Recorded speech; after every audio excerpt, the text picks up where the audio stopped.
Assalamualaikum warahmatullahi wabarakatuh. Salam sejahtera, selamat pagi.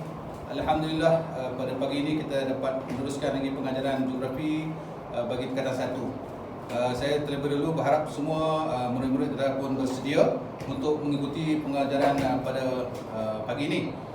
InsyaAllah pada pagi ini kita akan cuba menyelesaikan bab 1, iaitu berkaitan dengan tajuk arah. Baik, seperti yang kita dah belajar dalam topik arah pada minggu lepas, saya telah menyatakan bahawa ada 4 cara macam mana kita boleh menentukan arah. Yang pertama, kita menggunakan arah mata angin. Kan kita ada 4 arah mata angin utama dan kita ada 4 arah mata angin perantara.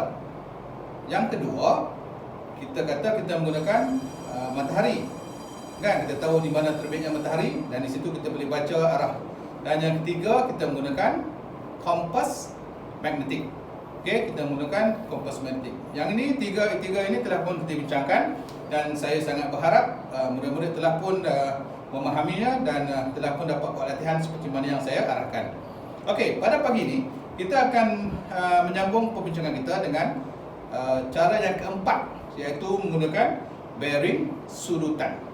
Bearing sudutan. Okey, satu perkataan baru untuk kamu, apa yang dimaksudkan dengan bearing sudutan. Okey, bearing sudutan ni ialah bacaan sudut mengikut arah pusingan jam dari utara dalam bulatan penuh. Okey, kenapa dari utara? Kan saya selalu beritahu, bila kita belajar kita mesti banyak bertanya, kenapa kita mula dari arah utara? Kalau kita bermula daripada arah timur, tak boleh ke? Jawapannya tak boleh.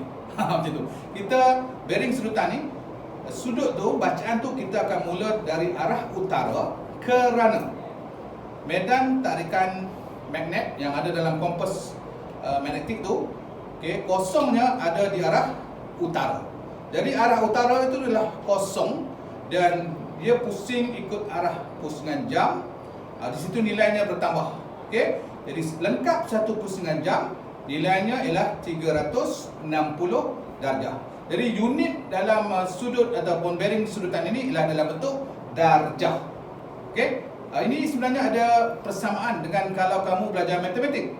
Seperti yang kamu tahu, dalam matematik sudut tepat ialah 90 darjah. Sebab tu kamu tengok daripada arah utara ke arah timur, kan, dia sudut tepat 90 darjah. Okey, jadi dalam satu bulatan penuh dia ada 4 sudut tepat. Jadi ada 90 darjah kali dengan 4. Jadi pusingan penuh itu bernilai 360 darjah. Okey. Untuk nak menggunakan untuk membaca bearing sudutan ini, kita perlukan alat. Okey. Alat itu dipanggil, okey, kalau kamu tengok di tangan saya ni ada 2. Yang sebelah kanan ini dipanggil jangka sudut. Okey, jangka sudut atau protektor. Yang ini kita panggil jangka sudut separabulatan dan yang sebelah kiri saya ini dipanggil jangka sudut juga atau protektor, tapi ini jangka sudut bulatan penuh. Kedua-duanya ini boleh digunakan, tak ada masalah. Yang penting ialah cara macam mana kita menggunakan ataupun meletak jangka sudut ni apabila kita diberi arahan untuk mengukur sesuatu bearing sudutan. Okey, kita nak tahu macam mana kan, kita kena tengok. Baik, kalau bearing sudutan itu kita gunakan yang ni, sebab kebanyakan murid-murid dia beli set protektor ni, set geometri tu, dia ada jangka sudut yang ni, yang jenis separabulatan. Okey, kalau separabulatan kamu tengok, kalau sudut itu diminta kita buat bearing sudutan kurang daripada 180 darjah, kita akan letak di sebelah macam ni lah. Macam tangan kiri saya ni, kita letak sebelah. Okey, separuh. Jadi separuh daripada bulatan penuh ni nilainya adalah 180. Okey, dan kalau dia lebih pada 180, kita kena letakkan di sebelah macam ni, kanan. Okey, jadi saya ingat kita boleh lihat nanti apabila saya tunjukkan nanti cara-cara untuk membaca atau penentukan nilai atau bearing sudutan suatu titik. Kita akan tunjukkan nanti. Baik, murid sekalian, sekarang kita nak tunjukkan kamu langkah-langkah mengukur bearing sudutan. Okey. bagaimana kita nak ukur bearing sudutan. Contohnya titik X dari titik Y. Ingatlah, titik X dari titik Y. Jadi pertama kita kena lukis satu garisan lurus yang menghubungkan dua titik ini, iaitu titik X dan titik Y. Seperti saya kata tadi, gunakan pensel yang tajam. Yang kedua, tentukan titik rujukan. Okey, titik rujukan ni ialah titik yang di mana kita nak letak kita punya jangka sudut nanti. Oleh kerana dia kata bearing Y dari X, maka kita perlu buat satu garisan di atas titik X. Garisan ni untuk bertujuan nanti kita nak letak jangka sudut pada titik yang berkenaan. Di sinilah pentingnya murid-murid kena meletakkan jangka sudut itu tepat, jangan sengit. Kalau sengit, kamu akan dapat bacaan yang larilah, tak sama. Jadi kita terus ukur bearing Y dari utara tu.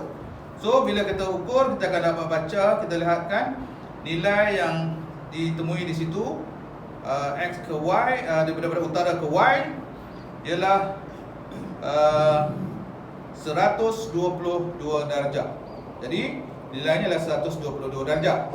Baik, sekiranya kita ukur bearing sudutan yang lebih daripada 180 darjah, sama juga kita perlu letakkan kita punya tanda pada titik Q. Kemudian kita letak protektor kita sebelah kiri macam saya tunjuk tadi. Baik, kita hanya perlu ukur sudut bermula daripada S ataupun selatan ke P. Okey. Dan kalau kita lihat nilainya sudut ini ialah 118 darjah.